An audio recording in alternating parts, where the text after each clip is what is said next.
Assalamualaikum warahmatullahi wabarakatuh. Berjumpa lagi dengan saya Waho di channel Waho. Kali ini kita mulai video tentang proses ke Korea. Nanti video tentang proses ke Korea ini saya akan buat berepisode atau berseri. Jadi pastikan terus tonton sampai selesai. Pertama kita akan bahas mengenai bagaimana info tentang Korea, program dari EPS Topik, tesnya dan sebagainya itu dimulai dari mana? Ini mulai dari nol ya. Maka dari itu kita bisa mencari info itu bisa di lewat website atau juga di YouTube dan sebagainya. Itu nanti ada, cari saja di proses kerja Korea. Nah, sekarang kita akan mencari info tempat kursus belajar bahasa Korea. Nah, karena nanti tes EPS Topik itu menggunakan bahasa Korea, otomatis kita harus belajar bahasa Korea.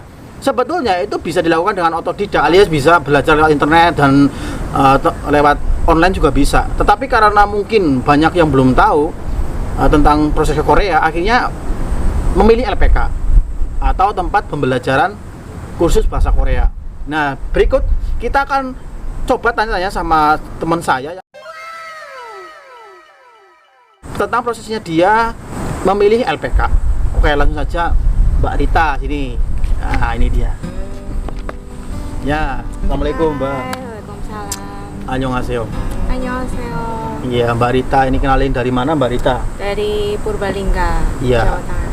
Nah, Mbak Rita sebenarnya udah pernah buat video sama saya dulu, tapi Ya. sekarang saya detailnya mau tanya tentang Mbaknya ini kan dulu itu proses Korea itu lewat LPK Ya, atau lewat betul. belajar bahasa Korea di LPK di mana itu?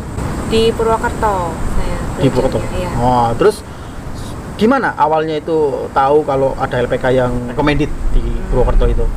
Gini, awalnya kan kita namanya baru mau melangkah gitu ya, pasti cari referensi-referensi mana sih tempat yang kira-kira pas Iya. buat kita, mana sih tempat yang kira-kira cocok buat kita gitu. Jadi aku itu nyari referensi pertama di Google dulu.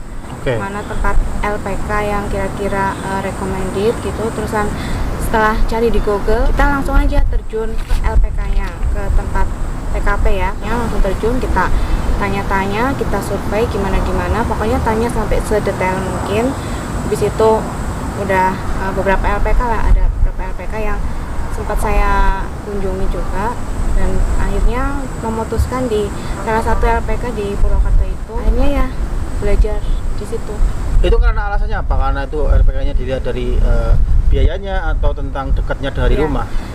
Kalau deket dari rumah malah itu lebih jauh LPK yang disurvei sebelumnya. Tapi Ya. kenapa lebih milih itu karena saya pikir terlalu banyak murid, menurut saya itu nggak efektif, Kurang maksimal ya? kurang maksimal. Pembelajarannya. Pembelajarannya kurang maksimal.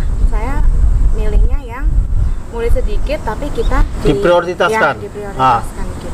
Iya benar. Terus mengenai biaya Mbak, ini di biayanya di LPK itu transparan atau gimana? LPK itu nggak semuanya sih ya, mungkin nggak semuanya transparan.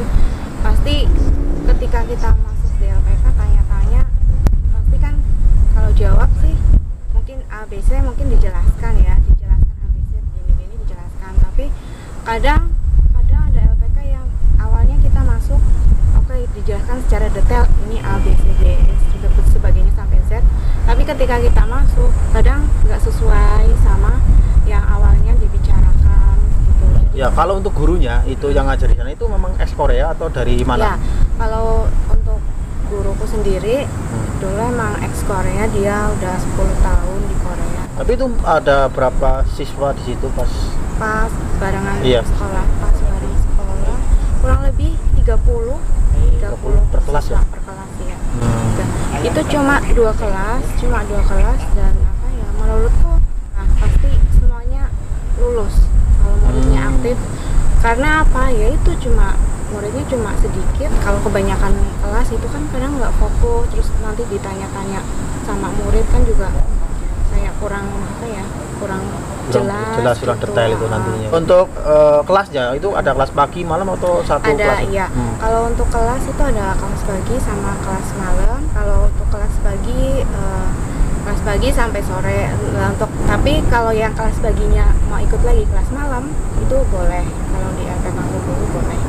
Efeknya setelah dari LPK tersebut itu lebih tahu tentang bahasa Korea atau malah jadi dikasih tahu tentang proses Korea selanjutnya? Jadi tahu tentang bahasa Korea karena awalnya aku juga suka bahasa Korea, Oh, suka iya. Korea, suka tentang Korea. Jadi semangat untuk mempelajari semuanya, mempelajari ya tentang. Jadi kita tahu belajar gimana prosesnya dari awal sampai akhir, terus kendalanya apa aja, terus tantangannya apa aja, suka dukanya juga kayak gitu. Ya kan misalnya belajarnya kan mulai dari nol, dari ya A, ya uyu gitu ya, Ya. kata-kata yang dari dasar banget sampai bisa baca, kemudian bisa hafal ribuan kosakata. Itu ada dikasih tip nggak sama LPK, atau mungkin mbaknya sambil mempelajari itu sambil ada hafalan kosakata yang wajib tiap hari? Kita dulu belajarnya kan per bab, jadi per bab kita belajar, per bab juga kita hafalin kosakatanya. Kalau udah kita bab 1, misal bab 1 kosakatanya apa aja yang nggak tahu, nanti ditulis, nanti dikasih waktu buat menghafal. Waktunya selesai buat menghafal, nanti kita maju satu-satu, tanya jawab gitu sama gurunya kayak gitu. Itu selama proses belajar berapa bulan, atau mbaknya pernah mengulang di situ karena mungkin ada masalah? Dulu kan pas 2014 masuk September, terus kalau di LPK aku kan nggak ada gelombang-gelombang. Kalau di LPK aku itu pokoknya bebas, masuk kapanpun aja boleh sampai ujian. Nah di LPK aku masuknya awal-awal banget nih, September. Biasanya kan ujian 1 tahun sekali, bulan Juni ya. Biasanya kan nggak kayak sekarang. Nah itu September berarti kan baru awal-awal masuk, awal-awal habis ujian ya. Iya. Ya jadi aku masuk September, terus Juni baru ujian kan. Oktober, November, Desember, Januari, Maret, April, Mei, Juni ya. Sekitar 9 bulan. Karena pengen banget menguasai, jadi cepet-cepet belajar gitu. Oke, itu adalah sedikit pengalaman cara memilih LPK dari Mbak Rita yang sekarang sudah 2 tahun di Korea ya Mbak ya? 2 tahun Baru ya? 1 tahun. Oh 1 tahun, oke, terima kasih. Nanti selanjutnya kita akan beranjak ke proses selanjutnya, yaitu tentang saat tes atau saat menghadapi tes. Jadi cara mendaftar tes dan sebagainya di video saya selanjutnya. Jangan lupa ditonton ya setelah ini ya. Terima kasih. Sekali lagi Mbak Rita. Ya, Assalamualaikum warahmatullahi wabarakatuh. Annyeonghaseyo. Annyeonghaseyo. Selalu mendoni ya. Bye.